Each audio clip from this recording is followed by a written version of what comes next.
दोस्तों, आज के वीडियो में हम जानेंगे कि हम अपना नेट बैंकिंग का यूज़र नेम और लॉगिन पासवर्ड कैसे फॉरगेट करेंगे। तो चलिए हम क्रोम ब्राउज़र को ओपन कर लेते हैं। क्रोम ब्राउज़र को ओपन करने के बाद हम स्टेट बैंक की ऑफिशियल वेबसाइट जो है उसको ओपन करेंगे। तो यहाँ पे हमको लॉगिन करना है।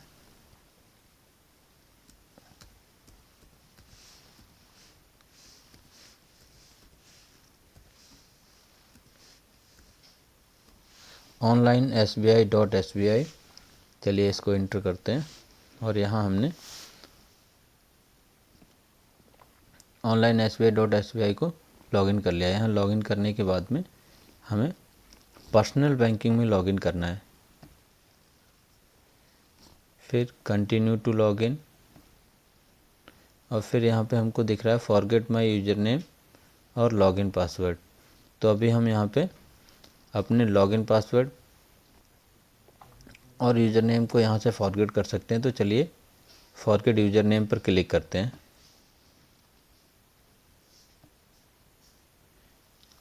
यहाँ पे हमको शो हो रहा है फॉरगेट माय लॉगिन पासवर्ड। तो हम फॉरगेट माय लॉगिन पासवर्ड यहाँ क्लिक करेंगे। क्लिक करने के बाद सेकंड ऑप्शन में हमको यहाँ पे शो हो रहा है फॉरगेट माय यूज़र नेम। ये देखिए यूज़र नेम है, तो हम यहाँ यूज़र नेम सेलेक्ट करेंगे और यहाँ नेक्स्ट पे क्लिक करेंगे, नेक्स्ट। और यहाँ पे हम अपना CIF नंबर डालेंगे। तो चलिए यहाँ पे हम CIF नंबर इंटर कर लेते हैं।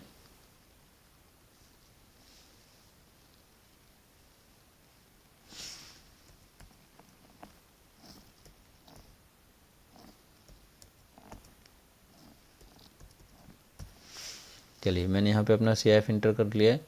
उसके बाद सेकंड ऑप्शन में हमसे पूछ रहा है कंट्री। तो मैं इंडिया से हूँ, इसलिए मैं अपनी कंट्री इंडिया सेलेक्ट करूँगा। आप जिस भी कंट्री से हैं वो कंट्री सेलेक्ट कर सकते हैं। और यहाँ पे मुझे अपना मोबाइल नंबर इंटर करना है। तो जो अकाउंट में हमारे रजिस्टर्ड मोबाइल नंबर है यहाँ पे हमें वही नंबर इंटर करना है। चलिए मोबाइल नंबर इंटर कर लेते हैं।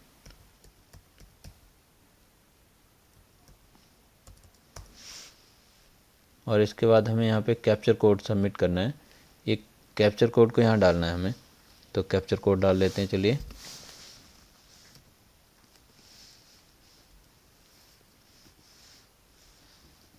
कैप्चर कोड डालने के बाद हम यहाँ सबमिट पे क्लिक करेंगे। सबमिट पे क्लिक करने के बाद हमको एक OTP रिसीव होगा जो कि हमारे इनबॉक्स में होगा। इनबॉक्स में OTP हमें रिसीव हो चुका है। चलिए अब हम यहाँ से इस OTP को सबमिट कर लेते हैं।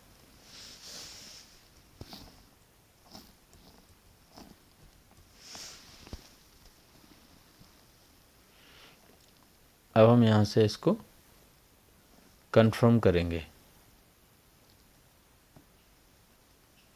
ये देखिए यहाँ पे मुझे अपना यूज़र नेम रिसीव हो चुका है। ये यूज़र नेम शो हो रहा है मुझे। इस यूज़र नेम को हम नोट कर लेंगे और इसके बाद हम दोबारा फिर इसको लॉगिन करते हैं online.sbi.sbi को।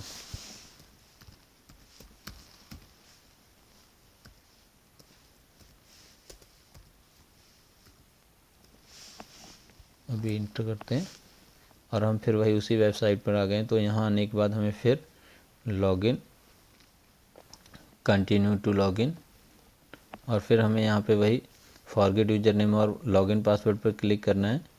इसके बाद हम आएंगे फॉरगेट माय लॉगिन पासवर्ड। तो अभी हमें सही शो हो रहा है कि ये शो हो रहा है हमें फॉरगेट माय लॉगिन पासवर्ड। तो हम यहाँ पे नेक्स्ट करेंगे और नेक्स्ट करने के बाद यहाँ पे हमें अपना यूज़र नेम डालना है। चलिए तो मैं अपना यूज़र नेम यहाँ डाल लेता हूँ।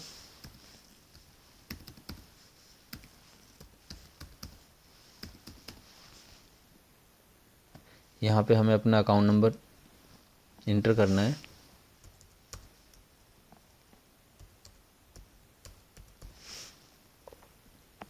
फिर यहाँ हमें अपनी कंट्री सेलेक्ट करनी है।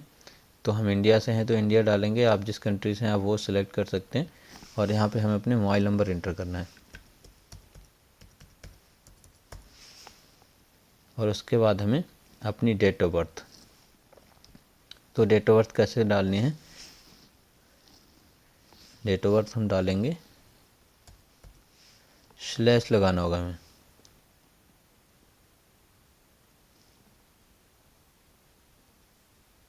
इस तरह से।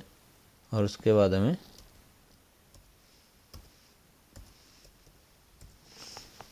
हम इस तरह से डेट ऑफ बर्थ इंटर करेंगे। उसके बाद यहाँ पे हमें ये कैप्चर कोड शो हो रहा है, यहाँ पे ये कैप्चर कोड डालना है।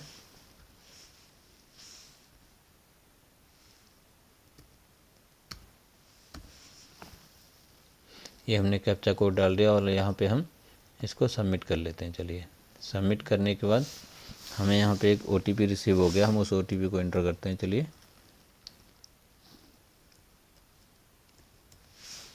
और ये OTP डालने के बाद हमें यहाँ कंफर्म करेंगे। फिर यहाँ पे पूछता है हमसे यूजिंग ATM कार्ड कि किसके थ्रू आप इसको रीसेट करना चाहते हैं, ATM कार्ड के थ्रू या आपके पास प्रोफाइल पासवर्ड है तो हम प्रोफाइल पासवर्ड से रीसेट कर सकते हैं इसको। और अन्यथा हम reset your login password with branch, तो हम ब्रांच से भी इसको रीसेट कर सकते हैं। ब्रांच से अगर रीसेट करेंगे तो क्या होगा, एक PDF जनरेट हो जाएगी। PDF जनरेट होने के बाद एक रेफरेंस नंबर मिलेगा और वो PDF हम प्रिंट आउट करके ब्रांच में जमा करेंगे तो हम ब्रांच के थ्रू रीसेट कर पाएंगे। बट अभी हमने क्या करना है, हमारे पास तो ATM है तो अभी हम ATM के थ्रू रीसेट करेंगे। तो चलिए हम ATM से रीसेट कर लेते हैं और यहाँ पे सबमिट पर क्लिक करते हैं। यहाँ पे मैं ATM की डिटेल सबमिट करूँगा।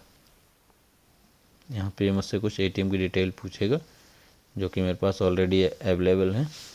तो यहाँ पे मुझे कार्ड नंबर शो हो रहा है, ये मेरा कार्ड है। यही हम चेक कर लेंगे कि हमारे पास जो कार्ड है उसमें सही नंबर शो हो रहा है। ठीक है, तो हम यहाँ क्लिक कर लेंगे। यहाँ क्लिक करने के बाद हमको कन्फर्म पर क्लिक करना है और उसके बाद यहाँ पे हमें अपना ये पूछ रहा है यहाँ कार्ड होल्डर नेम, तो मेरा नाम जो है वो मैं यहाँ इंटर कर लूँगा।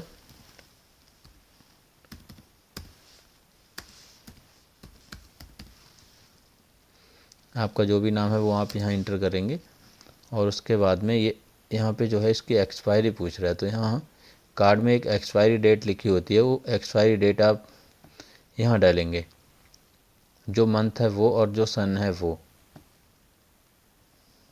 उसके बाद पूछ रहा है हमसे पिन, तो यहाँ दोस्तों हमें अपने ATM का पिन इंटर करना है। तो चलिए हम ATM का पिन इंटर कर लेते हैं।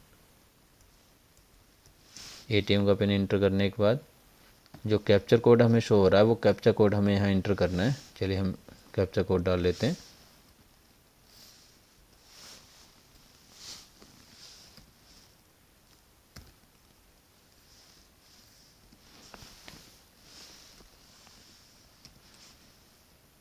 अभी हम यहाँ पे प्रोसीड पे क्लिक करते हैं। चलिए, प्रोसीड करने के बाद में अभी हमें पता यहाँ पे सक्सेस हो गया। हम रीसेट पासवर्ड जो कर रहे थे वो जो डिटेल हमने डाली थी वो सही थी। अब यहाँ से अपने आप बैक चले जाएंगे हम, हमें कुछ करने की ज़रूरत नहीं है। अभी यहाँ जाने के बाद हम यहाँ पे अपना जो भी पासवर्ड हमें रखना है उसको हम बना सकते हैं। पासवर्ड किस तरह से हमें बनाना होगा, जिसमें हम फर्स्ट कैपिटल, बाकी जो भी हमारे रहेंगे वो स्मॉल लेटर्स रहेंगे, उसके बाद @ और कुछ नंबर हमें रखने होंगे। तो हम कैसे पासवर्ड बनाएंगे, फर्स्ट कैपिटल, बाकी स्मॉल, @ और उसके बाद कुछ नंबर डालने होंगे। कम से कम जो हम पासवर्ड जनरेट करेंगे वो 8 नंबरों का होना चाहिए। 8 से ऊपर कितने भी नंबरों का हम बना सकते हैं, तो मिनिमम 8 नंबर तो हमें रखने ही हैं। उसमें 8 डिजिट का होना चाहिए, उसमें हमारा नाम, @ और कुछ नंबर रखने हैं हमें। तो चलिए हम यहाँ पे अपना पासवर्ड बना लेते हैं।